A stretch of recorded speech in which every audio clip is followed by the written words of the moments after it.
Bani galagaafu ni dandeessa ni dhageessa muraada guutima. Kan keeyyuu quban qabaatu yoo isin nizaafaas hinaaftu san ati hin beektuuf ta'e miidhamti yookaan iftisii mita malee hinaaffaa yoon qabaanne shamarri takka nan jaalattu jechuu shakkuudha qabda beektaan akka hunduu qabda because nama waan fedhan tokkotti hinaafan wanti kun waan kiyya jettee waan kiyya akka na jalaatu qabu hin barbaadu waan jettuuf itti hinaaftu. Yaa'u dhiironni garii yoo shamarri itti hinaaftu already hin jaalatu dhiirri garii waan akkasii hanga qaba garuu yoo hanga dabare jibba jaatin dia hinaaftu jedha jibba no hinaafumaan jaalala hinaafuu jechuun bar nama jaalatan hinaafta hanga qaba garuu wanti kun akkasii miti jedhee yoo kan inni si hubachiisu kasan bira dabartu ta'e hinaafaa jechuun bar madda shaytaanaa fakkaatu. Inaafaa jechuun ka jireenya yoo si diigu jira, inaafaan ka jaalala jira. Madda inaafaa jechuun bari inaafaan ilaali ka abdi inaafaan isin ulama beektaa inaafaan takka osoo hin argine haasa'u inaafaan takka daboo. Usabdi. Of course. Gaafa waa'ee kee yoon aarree yoo sittiin aarree sin jaalattu beektaa san madda shaytaanaa jedha. Ati baate akka feete faa yoo taate kana akka faana yoo ati taate yoo callistu ta'e maalati isin maal sirraa qabdi yaani nama biraa faana rileeshinii qabdi jecha shamarri sun ati akka feete yoo taate taatullee namni naaf nama agreementii shaytaan hojii qabu.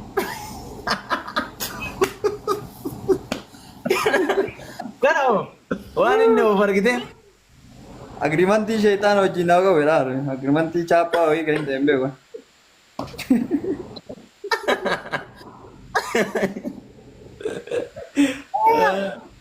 Inaaf sin jaalatu argaa sin jaalatu. Inaafuun dirqama dubartiin takka Confidence hin qabdu kaa confidence yoo hin qabdu dubartiin naaftu yoo dabalamte ati. Inaaftu overdose yoo ta'e maali kun kana agarsiisu kuni maali waan akkasii san gartee isiitu agreementii shaytaanaa qaba akkamitu jedhu. Hojii jechuun waa'ee jireenya isaatiif irratti fokus godhaa oolee dalagee ifaajee galu kana isiin eessa oolte maa akkana ta'e silkii maana elaan kaasin sa'aatii akkanatti jettee wayita lola bantu waan guyyaa shaytaan itti fakkeessaa oole galgala haasofsiisatti si galee. Namoo qixeessa isaa maal dhagahama hin haaraa bakka miirri akkamiin haa qabdii maaliif akkana na shakkiti ammaalirra oolee hojii isaa keessa ofii waan beekuuf hin gubata qiseessan. Cokkaarraan isaanitti hin dalagu bar eegasanii dhibamaa ta'a. Dhibamaa ta'a cokkaarraan nagaan. Muluun warreen jira jiru bashi dangaa. Lamee abdi yeroo amma gadi baatee nama faana haasoftu jaartiin tiyya na shakkitu jaartiin tiyya na amanamtu bara yeroo jettu das hin jedhu. Wallaahi natti tola. Anamma fakkee jaartii tiyya. Jaartii tiyyaa bilbila shamara qixxee taa'een bilbilaaf na beektu waan ta'eef rakkoon qabu amma sirri na beektu. Achi kasiin jettu shamara qixxee taa'ee bilbilaaf na beektu. Jechuun hin yaadatta bara amma jaartii hinaaftu akkasitti si gosaa oltullee wabaatte atuyyuu gadi baateellee hojjettee si nu amantu jettaa waan feete gochuu adda firidee.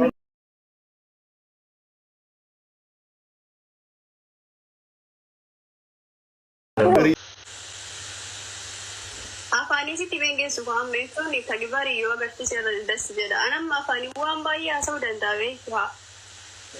Akkana kun ola. Haasa'uu ni dandeessa. Oolaa waan akkana.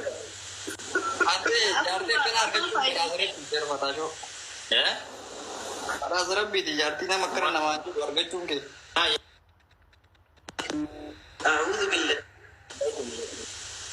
Ma ammaanii yoo nama haasawaa garas ka deemu biyya tokko kan deemu biyya san ittiin deema namni. Itti guuti mee waan jettee sana maal jettu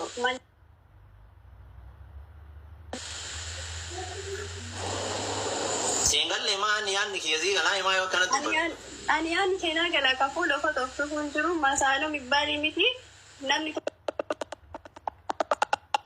Tagabi kan kaya madure no wajjin makina kutu. Kana host. So normal. Driver. Normal. Adi normal. Egaa masaanuun dhoorkiti malee masaanuun hiriyaa. Mal ragooti hiriyaa shamara taphachuu jechuun hin ta'u. Hiriyaa shamara bibbaalii hin jiru si jedhee anillee dhiira qabaadhee akkam tassi jedhame. Kana ooftu.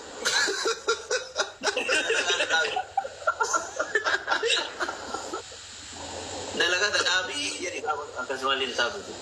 Shamarran amma hiriyoota yoo jedhu hiriyaa normaalii yoo gama biraa yaannee namni yoo hiriyaa ta'e mara koo.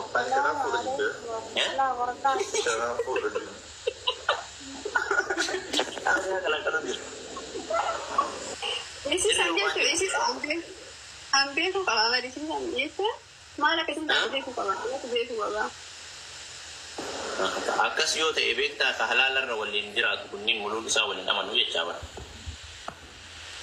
Walamanuu miti barre walamanuu fi kun tokko miti. Eegdeen baastu amma nama tokko isheen sun maal keeti inni sun maal keeti jettee eegdee baasuu dandeetu. Eegdeen baasu garuu qalbii dandeet akka gochuuf waa hunda ifa bilisa beekuu qabda malee nama eegdeen baasu amma sa'aatii kana maalirra kan jiru hin beektu si jedhe.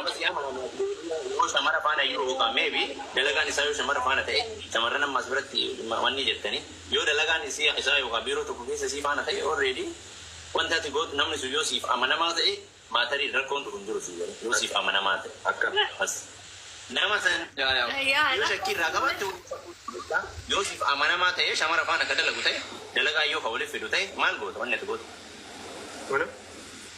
Wanni godhin jiru garuu ija kiyya arguun feene malee duubatti waan itti daladdu hin beeku si galee si amaneetu kan si wajjin jiru sa'aatii kanatti.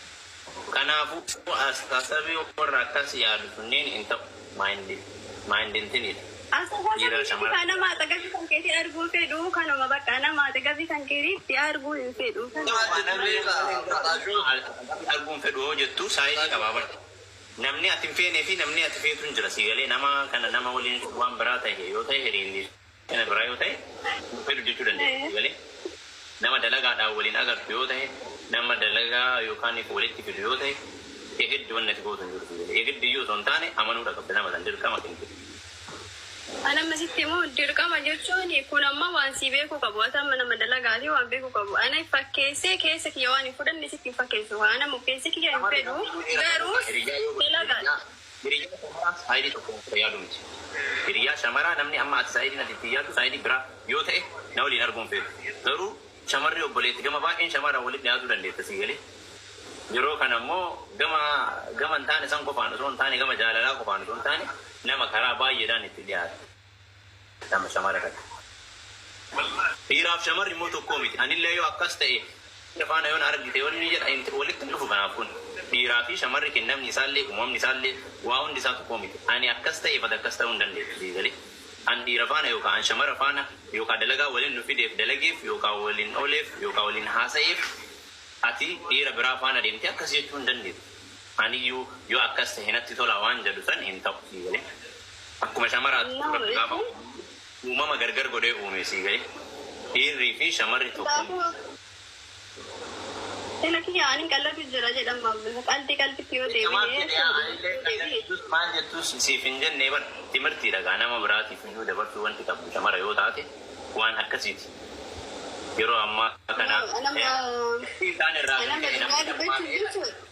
shakkiin taan irraa kan ka'e lafumaa ka'ee wal dhabaa lafumaa ka'ee jireenya hiikaa lafumaa ka'ee ekileen maal si biraa goote ekileen maal si biraa godha jecha hin taane jetteedhaan bultiin nama baay'ee diigama si galee.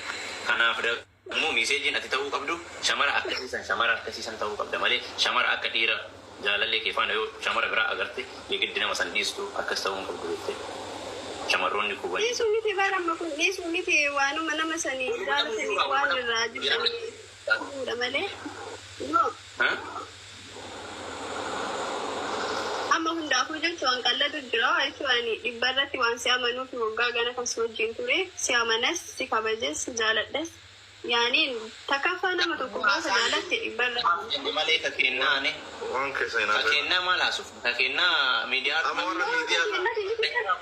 Yaala iyyaa warra annaa warra waan kennaa miti bakka miidiyaa irraa haasuuf waan jecha akka namummaa akka normaal.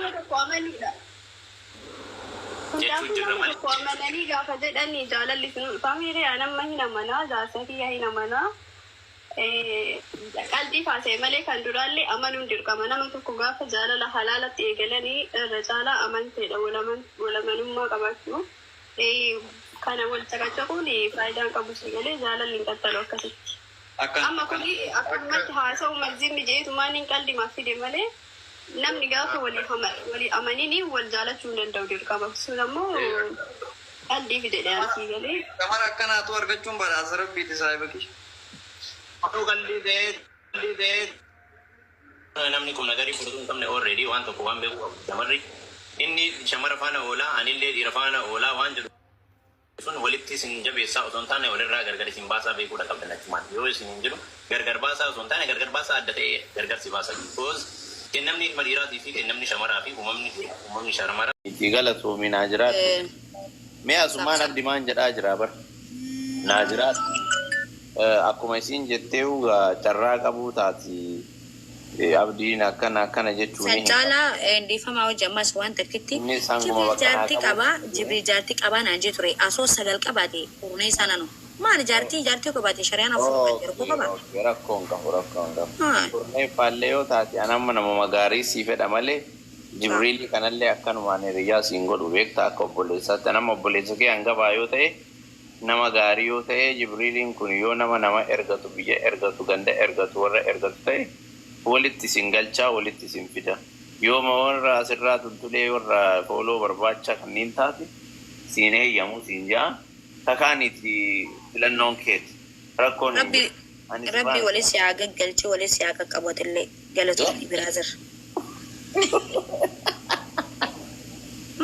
ofii maal tafe kana of ani jecha amma siin jedhee amma sii galee mire yoo inni nama nagaa ta'e wanni an godhu hin jiru gaa kudhanaffaa yoo wanni heerumtuuf hin jiru ati kudhanaffaa osoo hin taane jaartii lammaffaa ta'uu qabdu tokkoffaa ta'uu qabda sii galee nama kudhan fuudha irraa maal gootaati.